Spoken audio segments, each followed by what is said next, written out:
The committee will now proceed to consideration of the bill H.R. 5646 for amendment. This bill was circulated in advance and printed copies are available. The clerk shall designate the bill. H.R. 5646, a bill to amend the Higher Education Act of 1965 to require institutions of higher education to disclose hazing incidents and for other purposes. Without objection, the first reading of the bill is dispensed with. Without objection, the bill will be considered as read and open for amendment at any point, and any amendment offered shall be considered as read. Does anyone, before I recognize a member, I want to announce to all of our members that our wonderful colleague Joe Wilson is in the hospital. Last night he collapsed at an event, and I hope everyone will keep him in our prayers. Normally he'd be sitting right there. So, does anyone seek to be recognized? Mr. Thompson, for what purpose do you seek recognition? Well, Madam Chair, I have an amendment at the desk. The clerk shall designate the amendment in the nature of a substitute. Amendment in the nature of a substitute to H.R. 5646 offered by Mr. Thompson of Pennsylvania. Identifier H.R. 5646 ANS_01. Without objection, the amendment shall be considered original text for purposes of further amendment. The amendment in the nature of a substitute has already been distributed. I now recognize Mr. Thompson for 5 minutes to explain the amendment in the nature of a substitute. Well, thank you, Madam Chair. Today I'm proud to offer this amendment in the nature of a substitute for a piece of legislation that is long overdue. H.R. 5646, the Stop Campus Hazing Act, will lead to real, impactful, and meaningful change as we look to end hazing on college campuses around the country. First, I want to take a moment to recognize Jim and Evelyn Piazza, who are here with us today. Jim and Evelyn are the parents of Tim Piazza, who tragically passed away in February 2017 at Penn State as a direct result of a hazing ritual at his fraternity. It's admirable that in the face of this unspeakable tragedy, Jim and Evelyn are here, representing their son and advancing changes around the country in Tim's honor. They supported the establishment of the Timothy J. Piazza Center for Fraternity and Sorority Research and Reform at Penn State, whose research helped to shape the legislation before us today.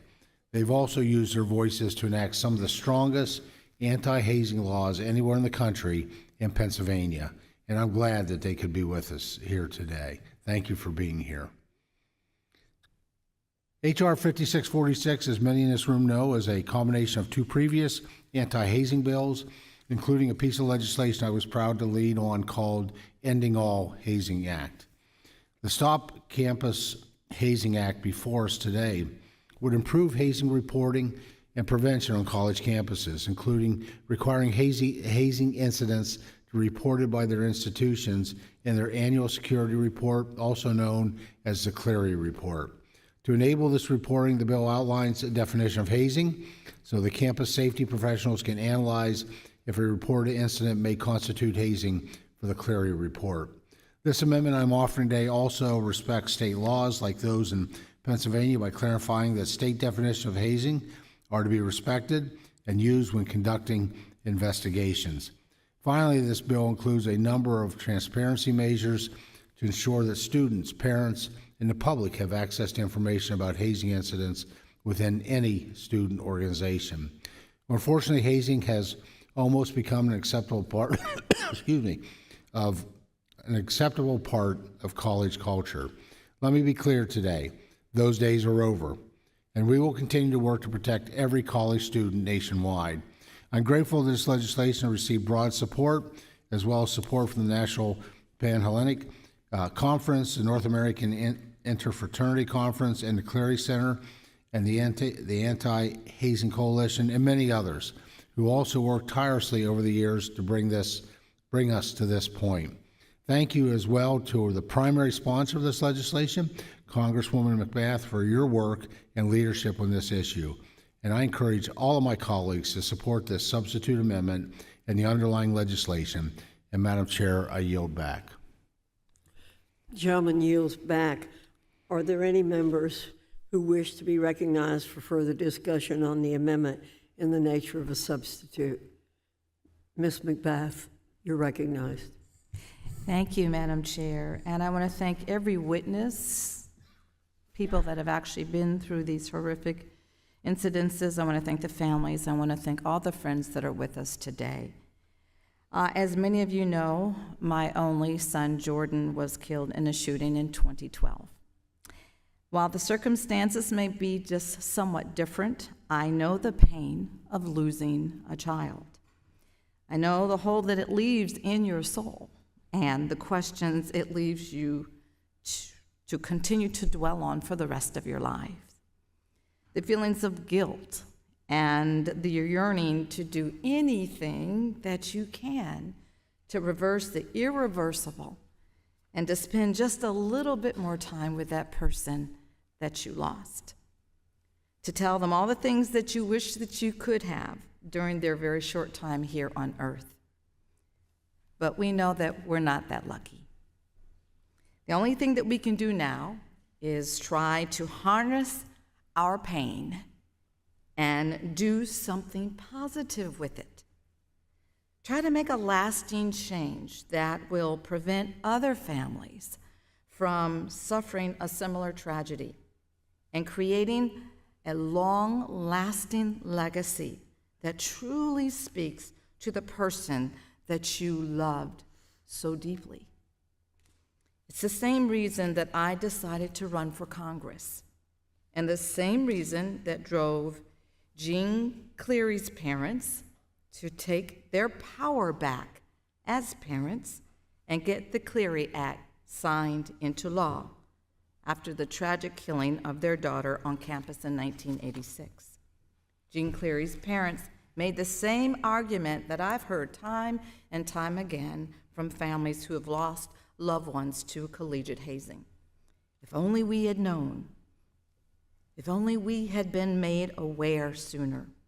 If only we had been given a clearer picture of the real situation on the ground, maybe I could have done something different, and maybe my son or my daughter, my brother or my sister, they would still be here with me. That's what this bill simply is about. It's about empowering students and families so that they can make an informed decision for themselves about what school they or their loved one attends or the club that they may join, and hopefully save their lives. I want to say thank you to the Diversleys, the Piazzas, the Hip family, the Groovers, the Branhams, the Kowiaks, and all the families and the loved ones that are here today. And watching from home, those that are watching from home that have been fighting for these changes to honor their children and their loved ones that were taken from us far too soon. I also want to thank Representatives Jeff Duncan and Glenn Thompson for their commitment to seeing this through, as well as Ranking Member Scott. I want to thank Chairwoman Fox for using the majority's limited time to mark this bill up today, and for your and your team's hard work on this incredibly important issue that we have been trying to get something done on for so long. And I encourage all of my colleagues to support this truly bipartisan piece of legislation that saves our children's lives. They are the least of these. They deserve to be kept safe in their homes, in their communities, and simply when they go off to college. I look forward to getting this bill signed into law by the President in this Congress and providing a sense of relief and closure for all of you that have been left behind. And I yield back. The gentlewoman yields back. Mr. Scott, you're recognized for 5 minutes. Thank you. Thank you, Madam Chair. And I want to extend my appreciation to you for making this legislation a priority and working in a bipartisan manner.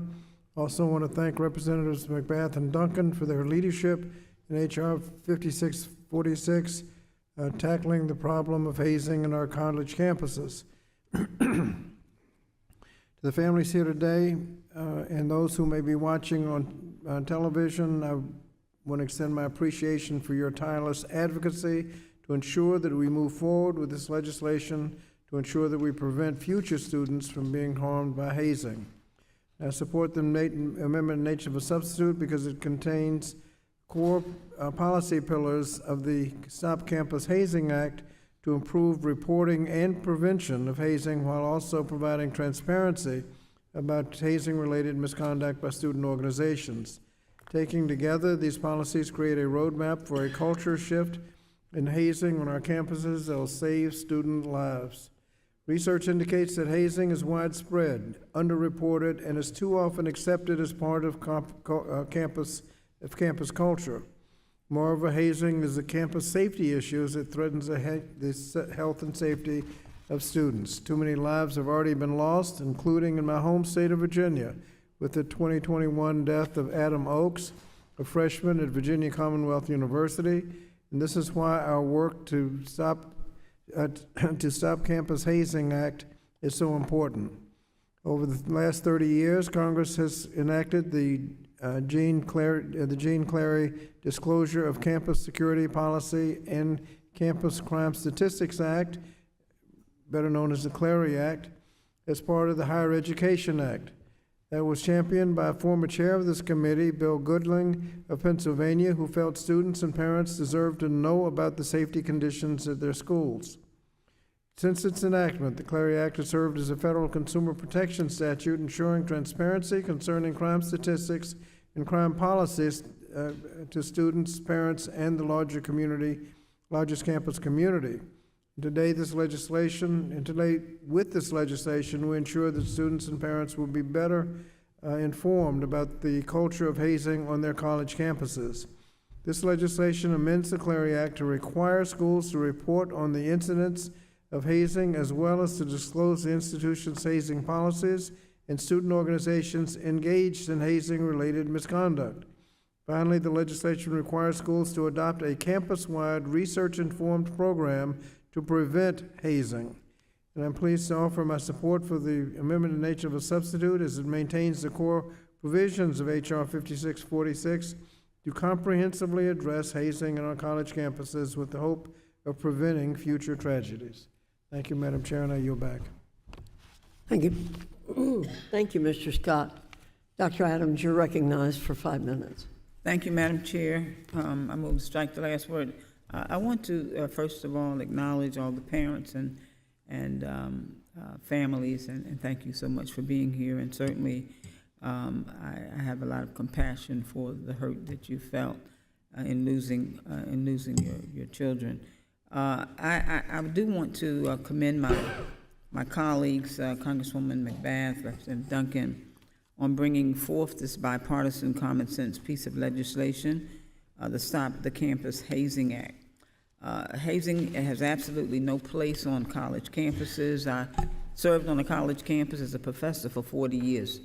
But parents send their students away to school to be part of a safe learning environment where their only opportunities to thrive. Hazing threatens the health and safety of students, and it undermines an institution's educational mission. Many of the Greek-lettered organizations, and I am a 44-year member of Alpha Kappa Alpha sorority, and so I do understand the problems that we've had. But many of our organizations are the leading source of anti-hazing educational programming on their college campuses nationwide. But unfortunately, we still see instances where members violate the very values they make a promise to uphold by hazing fellow students. Nearly every state in our union has some form of an anti-hazing law on the books, but they often don't go as far as they need to go. This bill would offer expansive solutions on hazing, and it would give colleges and organizations and students the tools to address, instead of keeping hidden, the varying small-scale violations of the Student Code of Conduct that, if not addressed, will continue to threaten student safety. Congress must take the lead in pushing for the eradication of hazing within campus organizations where it exists today. We must do that. And so this is what this bill strives to do. And that's why I support it, and I appreciate my colleagues for bringing it forth. I do want to urge all of my colleagues to vote, and I yield back the remainder of my time. Thank you. Thank you, Dr. Adams. Are there any other members who would like to offer amendments? There being no amendments, the question now occurs on the amendment in the nature of a substitute to H.R. 5646. All in favor say aye. Aye. All opposed, no. In the opinion of the chair, the ayes have it, and the amendment in the nature of a substitute is agreed to. We'll now move to consider the next bill.